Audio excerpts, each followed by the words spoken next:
गुरुदेव परम वंदनीय माता जी सूक्ष्म रूप से विद्यमान है। दोस्तों नमन करता हूँ, मानव मात्र को प्रणाम करता हूँ। आदि शक्ति माँ गायत्री जो प्राणों की देवी 84 लाख प्रकार के जीव शरीरों में प्राण रूप से विद्यमान हैं, जो पूरी कायनात में प्राण भर रही हैं। प्राणों का जो संचरण हो रहा है वो आदि शक्ति माँ गायत्री जो सनातन है। दोस्तों सनातन, यहाँ परमात्मा सनातन है, यहाँ आत्मा सनातन है, यहाँ आदि शक्ति माँ गायत्री का प्राण भी सनातन है।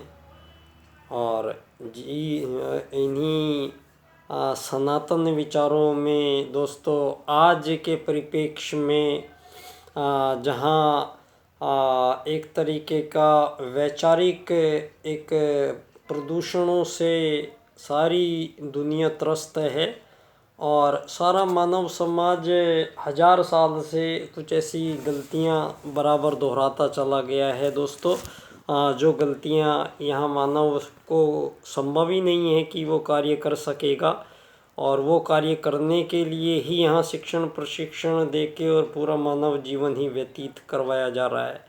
तो आज की इन परिस्थितियों में दोस्तों मैं परम पूज्य गुरुदेव के निर्देशन में पंडित दीनदयाल उपाध्याय जी की जन्मस्थली धानक्या स्टेशन जयपुर राजस्थान से मानव एकात्मवाद को समर्पित बाल्यकाल सेवा संस्थान हमने एक एनजीओ का गठन किया था, जिसका उद्देश्य पंडित दीनदयाल उपाध्याय जी के जो 4 राजनीतिक सूत्र उन्होंने मानवों को आज के परिप्रेक्ष्य में प्रदान किए हैं, वो 4 सूत्रों को उन पर हमने अध्ययन मनन रिसर्च की। मैंने ये पिछले 13 साल से हम लोग इस संस्थान के माध्यम से दोस्तों एकात्म मानववाद और वैश्वीकरण, ये 2 चीज़ों पे मैंने अपने विचार रखे थे। और इन्हीं विचारों में मैंने पिछले 6 साल से 7 साल से जो मेरा विषय बना था, ये विषय है एकात्म मानववाद एवं समग्र व संपूर्ण वैश्वीकरणवाद, टोटल एंड कंप्लीट ग्लोबलाइजेशन। तो दोस्तों ये मैंने ये अक्षर लिखे गए थे, ये पंडित दीनदयाल उपाध्याय जी का एकात्म मानववाद जो राजनीतिक सूत्र है।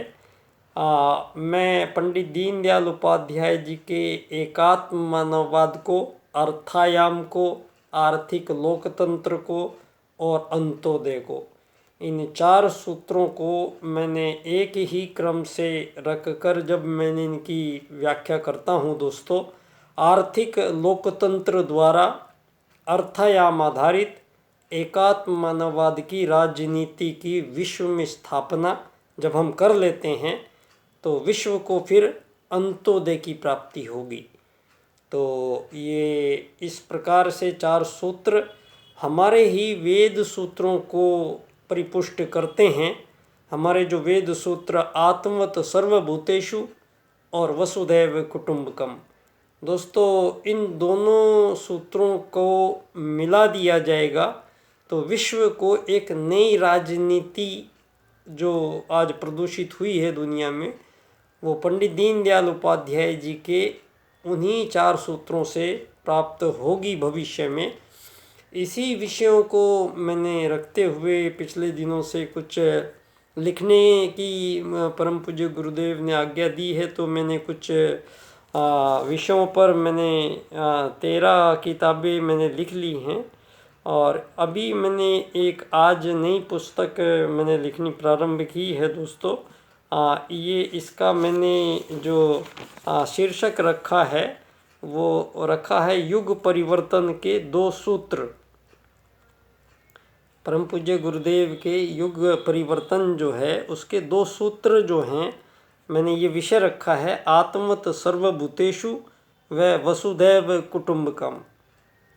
ये 2 सूत्र हैं वेद के जो इसको फिर इसमें मैंने इक्वल टू लिखा है, इसके बराबर, मतलब अगर इसी बात को मैं जो कह रहा हूँ, मेरे विषय जो है वो मानव एकात्मवाद एवं समग्र व संपूर्ण वैश्वीकरणवाद, टोटल एंड कंप्लीट ग्लोबलाइजेशन। आज जो ग्लोबलाइजेशन का भय और डर जो सारी दुनिया में व्याप्त हो चुका है दोस्तों, अब इस ग्लोबलाइजेशन को भी हम अपने अनुरूप जब हम इसकी व्याख्या हमारे वेद के अनुसार करते हैं तो सारा मामला आपके समक्ष प्रस्तुत हो जाएगा और फिर मानव को ये चिंतन करने की आवश्यकता है। तो इस विषय पर मैंने ये जो लेखन आज मैंने प्रारंभ किया, तो मैं इसके कुछ पंक्तियाँ ये लिखी मैंने, 4 पृष्ठ मैं आपके समक्ष रख देता हूँ दोस्तों। परम आदरणीय परम पूज्य गुरुदेव को नमन करते हुए मैं इस विषय को आपके समक्ष प्रस्तुत करने की अनुमति चाहता हूँ। युग परिवर्तन।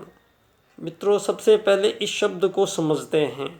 युग से तात्पर्य है काल से, समय से, मतलब यहाँ पर वह समय जो बहुत अधिक बीत चुका है, बहुत पहले बहुत ज़्यादा बीत चुका है, अर्थात कई सौ वर्षों, हजारों वर्षों के, लाखों वर्षों के, करोड़ों वर्षों के, अरबों वर्षों के जो कालखंड हुए हैं यहाँ पर, वो यहाँ पर समय यहाँ बीत चुका है और आज भी वो समय का वही चक्र में आज चल रहा है। और जो बीत चुका है इसके मायने हम मुख्यतः मानव के परिप्रेक्ष्य में उसके द्वारा यहाँ पर बिताया गया व बिताया जा रहा समय की परिधि में ही वह धरती पर 84 लाख प्रकार के जीव शरीरों को बीच अपने छोटे से जीवन काल की यात्रा में यहाँ किन सूत्रों से संचालित हो रहा है, अर्थात उसका शिक्षण, प्रशिक्षण, ज्ञान, कर्म, उसका लक्ष्य, ये सभी कुछ तय करता है कि मानव यहाँ किस आधार पर व किन नैतिकताओं के साथ मानव यहाँ अपना जीवन यापन करेगा। यहाँ यह सभी बातें हमें करनी ही होंगी। मित्रों, सामान्यतः यह शब्द यहाँ हमेशा उपस्थित नहीं होता है। ये युग परिवर्तन जो शब्द है, यह शब्द बोलने और लिखने की सामर्थ्य यहाँ किसी इंसान में हो भी नहीं सकती है, बल्कि ये शब्द तो स्वयं परमात्मा के क्षेत्र का है, वही ये बोल और लिख सकते हैं। तो यह शब्द यहाँ परम पूज्य गुरुदेव ने सतयुग के पश्चात जो यह शब्द सतयुग के पश्चात ही जन्मा है, क्योंकि यह शब्द भी एक सनातन सत्य है कि धरती पर मानवों का प्रथम आगमन काल लाखों अरबों वर्षों पूर्व ही हो गया था। इस सत्य को धरती पर उपलब्ध सबसे प्राचीनतम ग्रंथ वेद प्रमाणित करते हैं। और वेद कोई ग्रंथ नहीं है, बल्कि वह तो ईश्वरीय वाणी है जो धरती पर 84 लाख प्रकार के जीव शरीरों में समाई हुई प्रत्येक आत्मा के लिए समान रूप से आवश्यक है। अतः धरती पर अब आपकी ये सारी जो ईस्वी के सभी षड्यंत्र जो हुए हैं, इसका समापन का अवसर जो आ रहा है, ये युग परिवर्तन के क्षेत्र की बात है। आज की इस वैज्ञानिक दुनिया ने मानवों को पूंजीवाद आधारित कृत्रिम जीवन प्रणाली से मानवों के बीच बहुत गंभीर मसले पैदा हो चुके हैं। यहाँ इन 2500 सालों में ईसवीं सदी का प्रारंभ ही मानवों को उनके आगमन काल को समझाने का प्रयास किया गया है और यहाँ इन्होंने पूंजीवाद आधारित जीवन पद्धति का निर्माण किया और धरती के सभी मानवों की जीवन प्रणाली को इस कृत्रिम धन रूपी सबसे बड़ी आवश्यकता हर घड़ी मानव के समक्ष खड़ी कर दी गई है। और आज सारे विश्व में एक ये अमीर गरीब मालिक नौकरों के बीच सारे संसार में एक वही रिश्तों से धरती के प्रत्येक मानवों का मानव ही शोषण, हिंसा, वध, गुलाम का द्वंद्व सारे जीवन ये मानवों के बीच चल ही रहा है। तो यदि किसी मानवीय त्रुटि पर बात करनी होगी तो सर्वप्रथम मानव को यह समझना जरूरी होगा कि मानव को आखिर आप समझ क्या रहे हैं। या फिर मानव के विषय में क्या नहीं समझ पा रहे हैं। अब इसके लिए हमें धरती पर उपलब्ध सबसे प्राचीन ज्ञान वेद क्या कहता है, इसका वैज्ञानिक आधार क्या है। यह बात तो सारे संसार ने मान ही ली है कि विश्व का सबसे प्राचीन उपलब्ध साहित्य वेद ही है, अर्थात इससे पहले ब्रह्मांड के सूत्रों का प्रकटीकरण नहीं हुआ है। और वेद सार केवल 2 सूत्रों का ही उद्घाटन करता है, आत्मत सर्वभूतेषु और वसुदैव कुटुंबकम। अब आत्मत सर्वभूतेषु, इस धरती पर जितने भी प्राणी समुदाय विद्यमान हैं, मूलतः उनके शरीर की भिन्नताएं, उनका आहार, उनकी भाषा व उनका संपूर्ण जीवन क्रम भिन्न भिन्न नजर आता है। जबकि इन सभी जीवों की जीवन क्रियाएं लगभग एक जैसी ही हैं। जैसे कुत्ता, बिल्ली, बकरी, हाथी, शेर, चिड़िया, तोता, चींटी, मधुमक्खी, कछुआ, सांप, मछली, केचुआ, ये सभी भिन्न भिन्न शरीर और भिन्न भिन्न सामर्थ्य रखते हैं। कोई ज़मीन के अंदर रहता है, कोई ज़मीन पर रहता है, कोई जल में रहता है, कोई आसमान में उड़ सकता है। अतः मोटे रूप से देखा जाए तो सभी भिन्न भिन्न वजूद, भिन्न भिन्न क्रियाएं और भिन्न भिन्न आहार ग्रहण करते हैं। तो मोटे रूप से देखा जाए तो सभी जीव जंतु भिन्न भिन्न वजूद के साथ भिन्नताएं प्रस्तुत कर रहे हैं। तो यहाँ एक मोटे अर्थ में यह भी दिखाई दे रहा है कि धरती पर अन्य अन्य प्रकार के जीव जंतु धरती पर जो रह रहे हैं, अब ये सभी जीवों में जो भिन्नताएं दिखाई दे रही है, ये भ्रम पैदा कर देता है कि यहाँ लाखों प्रकार के जीव धरती पर जी रहे हैं।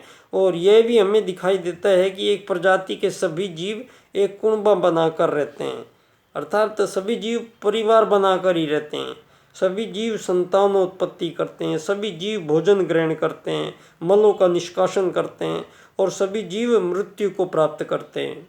अतः ये जो इनमें भिन्नताएं दिखाई देती है, वह तो केवल इनके 5 महाभूतों से प्राप्त ये जो भौतिक शरीर है, जो उन्होंने भिन्न भिन्न आकृति प्रकृति का मिला है, ये केवल शरीर ही भिन्न होता है। लेकिन इन सब में जो वह प्राण है तो वह भिन्न नहीं होता है, क्योंकि प्राणों का उद्गम स्रोत एक ही है, वो है आदिशक्ति माँ गायत्री ही संपूर्ण प्राणियों में प्राण रूप से विद्यमान है। यह सभी प्राणियों के जीवन को जीवित रखने का जो ये प्रवाह है, वह किसी को दिखाई नहीं देता है, तो भी इसके अस्तित्व से कोई इनकार नहीं कर सकता है। अब 2 बातें एकदम स्पष्ट हुई हैं कि एक तो यह महाप्राण और दूसरे भांति भांति के ये जीव शरीर। अब यहाँ परमात्मा जो सनातन है, अर्थात वह अति विस्तृत ब्रह्मांड जिसमें कोई भी मापन नहीं कर सकता, जिसकी सभी प्रकार के मापन में भी असीमित है, जिसको हम कोई दायरे नहीं दे सकते हैं। अतः जहाँ भी कहीं भी कभी भी जो हमेशा ही विद्यमान है, जिसका कोई प्रारंभ नहीं है, जिसका कोई अंत नहीं है, जिसका कोई रूप नहीं, आकार नहीं, प्रकार नहीं, यह जो हमेशा ही हर कहीं हमेशा ही उपस्थित रहता है, बस वह एक सनातन है, परमात्मा है। फिर और क्या है यहाँ सनातन? मित्रों, यहाँ सनातन वह आत्मा भी है जो परमात्मा का ही एक लघु स्वरूप है। इसका भी कोई आकार, रंग, रूप, स्थायी प्रकार नहीं होता है। लेकिन यह है जब परमात्मा हर कहीं समय हर कहीं उपलब्ध है, तो आत्मा भी हर कहीं हर समय उपलब्ध है। जरूरी नहीं है कि उसको वो शरीर हमारी आंखों से दिखाई दे तो हम मानेंगे कि वो है। कई चीज़ें ऐसी हैं जो हमारी नेत्रों से दिखाई नहीं देती, तो लेकिन वो होती हैं। तो इसका मतलब हमारा जो ज्ञान है, उसके आधार पे हम जीव की योग्यता, सामर्थ्य हम अपने हिसाब से तय नहीं कर सकते हैं कि कौन मानव किसकी तुलना में कौन महत्वपूर्ण है, किसको जीने का अधिकार है, किसको नहीं अधिकार है। ये जो मानव का अधिकार क्षेत्र से बाहर की बात है। तो सभी जीव जो आत्मत सर्वभूतेषु से संचालित है, तो सभी जीवों में जो मूलभूत इकाई है वह परमात्मा का ही एक अंश आत्मा है। सबके जीवन का कारण वही है और जीवन भी सनातन है। तो जीवन क्या है मित्रों? आदि शक्ति, वेद शक्ति जो माँ गायत्री है, ये भी सनातन है। ये जो परमात्मा है उसी का दिव्य अंश एक आत्मा है। और जो ये ज्ञेय प्राण है, वह प्राणों की देवी आदि शक्ति माँ गायत्री, जो संपूर्ण आत्माओं को भिन्न भिन्न शरीरों में जो सतत संपूर्ण प्राणियों को जो जीवन प्रदान करती है प्राणों से, यह वह आदिशक्ति माँ गायत्री है। तो परमात्मा है वह महाप्राणों में ही निवासित है, और सभी आत्माएं केवल प्राणों में कोई धारण कर सकती है तो प्राणी कहलाती है। यहाँ स्पष्ट ये भी हो जाता है कि परमात्मा का ही एक अंश आत्मा है, और जो दोनों ही सनातन हैं, सदा है, इनके अस्तित्व ब्रह्मांड में विराजमान है। तो दूसरी सनातन या आदि शक्ति माँ गायत्री है, जो प्राण प्रवाह के रूप में संपूर्ण प्राणियों को जीवन प्रदान करती है। अतः जीवन और आत्मा यहाँ सदा से ही विराजमान है, और मात्र धरती पर ही नहीं, संपूर्ण ब्रह्मांड में व्याप्त है। अब कहाँ पर कौन कौन से जीव अर्थात किन किन शरीरों में जीव कहाँ कहाँ रहते हैं, इसको समझना में उसको निर्धारण करना भी मानव के बस की बात नहीं है। यह उसकी सामर्थ्य से बाहर की बात है, उसके अधिकार से, उसकी साधारण योग्यता से बाहर की बात है। ये कतई जरूरी नहीं कि सभी प्रकार के जीव शरीरों को हम देख पाएंगे, उन्हें अनुभव कर पाएंगे, यह बिल्कुल भी आवश्यक नहीं है। अतः हम यह निर्धारण करने में भी पूर्णतः समर्थ नहीं है कि हम ये घोषित करें कि धरती से बाहर भी अन्य कहीं जीवन है या नहीं है, क्योंकि यहाँ परमात्मा को पूर्णतः समझ लेना व पूर्ण रूप से जान लेना कोई भी जीव शरीर नहीं कर सकता है। मानव शरीर धरती पर जब पहली बार सतयुग में धरती पर आया था, तो सत्व की अधिकता होने के कारण भी उसके मानव आगमन पर लाखों करोड़ों वर्षों के जीवन लेकर यहाँ मानव आया था। ये इतना समय यहाँ मानव क्या करते थे, ये आत्मा को परमात्मा के ज्ञान का इतना विस्तृत संपूर्ण है, तो वो सब कुछ समझने के लिए उसको प्राप्त इतना समय लगता था। तो आत्मा परमात्मा को समझने में ही अपना संपूर्ण जीवन इतना लंबा बिताती थी। तो सतयुग में ये कोई दिक्कत नहीं थी। सतयुग के बाद यहाँ जब मानवों ने राजसिक और तामसिक आहार ग्रहण करना प्रारंभ किया, तो मानव के अंदर जो बुद्धि की स्थापना थी, जो उच्च क्षेत्रों से जुड़ाव था, वो मानव का भ्रमित हुआ मानव, और मानव का जो ये शरीर है, शरीर भाव की ओर, भौतिकता की ओर मानव को लेके गया है। तो दोस्तों, यहाँ हम और भी कुछ इसके आगे, ये एक छोटा सा इस पुस्तक का मैंने आपके समक्ष रखा है। तो विषय है सारी दुनिया में जो युग परिवर्तन हो रहा है, इस युग परिवर्तन में जो मुख्य जो सूत्र है आत्मत सर्वभूतेषु, इसकी सिद्धि राजनीति में पंडित दीनदयाल उपाध्याय जी एकात्मवाद के रूप में करते हैं। और इस दुनिया से ये जो अमीरी गरीबी मालिक नौकरगिरी का जो संचालन हजारों वर्षों से पूंजीवाद का जो बना के किया गया है, इसका समापन अर्थायाम आधारित एकात्मवाद के राजनीतिक सूत्र से पंडित दीनदयाल उपाध्याय जी धरती के 7 अरब लोगों के लिए एक विशेष राजनीतिक परिस्थिति का निर्माण करते हैं। बहुत बहुत धन्यवाद। बच्चा डॉक्टर, बाल्यकाल सेवा संस्थान से, जयपुर।